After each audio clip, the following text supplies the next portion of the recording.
This is part of a series of seminars on the future. And last weekend, we were discussing the very nature of time. And I want to give a sort of summary of what we were talking about before going into this particular weekend's discussion, which is the future of communication. Last weekend, we discussed the idea that history,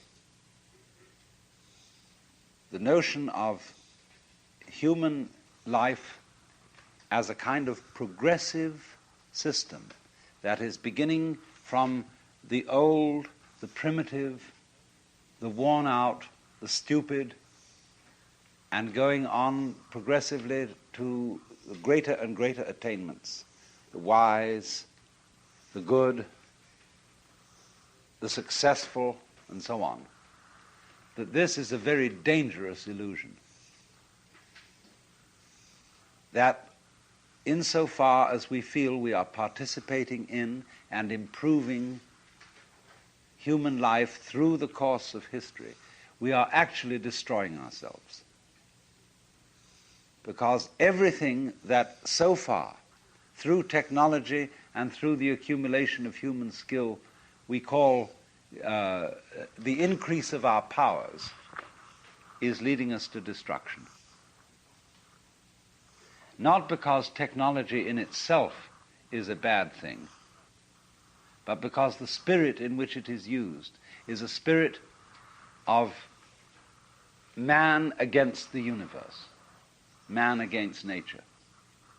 And man has to realize that he is an integral part of nature, that he is just as much a natural form as a seagull or a wave or a mountain.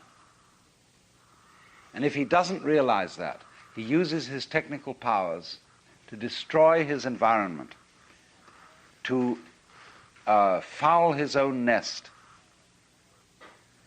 And so when you look at a great modern city like Los Angeles, and you see the absolute ruination of what used to be a very lovely natural scene, full of citrus trees and sunshine, now turned into a smoggy slum. So the Los Angelization instead of civilization of the world is a result of having a sense of our own existence which is contrary to the facts. That is to say, we're all trained by our parents, by our teachers, by our peer groups to experience our own existence as an ego in a capsule of skin, confronted by an external world which is not ourselves, definitely not. And that this external world is something that really threatens us because we've been brought up to the idea that basically it's mechanism. It's a stupid, unintelligent manifestation of energy. Right out in the farthest galaxies, it's nothing but fire and gas. Nearer to us, it's nothing but water and rock. And it's full of buzzing insects and other organisms that are inferior to the human status, and therefore something that's not to be trusted at all. And we have been brought up to the idea that we come into this scene as if we were complete strangers to it. We are born by an accident of bad rubber goods or something like that.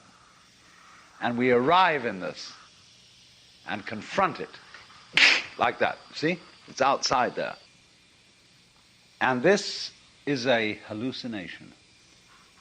All this is a complete fantasy. Official people in psychiatry complain about the hallucinatory states induced by LSD and so on and so forth. But they are nothing.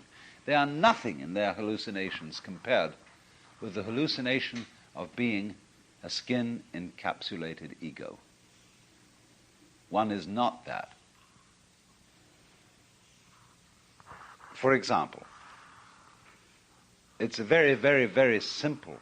A human being exists by virtue of living in a world where there are plants, where there is air, where there is water, where there is sun and its temperature. And plants imply insects and grubs. They can't live without them. And grubs imply birds. And birds imply fish.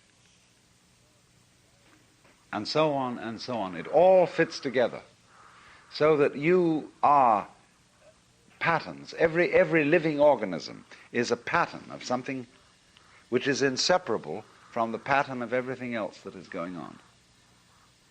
So that you could say, you as a living human organism are something that the whole universe is doing at the point of space and time which you call here and now. You are not separate. You flow into all that surrounds you in exactly the same way that your head goes with your feet. See, they're inseparable. When you were born, you weren't put together like one constructs an automobile, screwing on this bit and screwing on that bit and so on. You beautifully grew, head and feet together, all of one piece, from your mother's womb. Thank you for watching. Please leave a like and subscribe for more daily videos.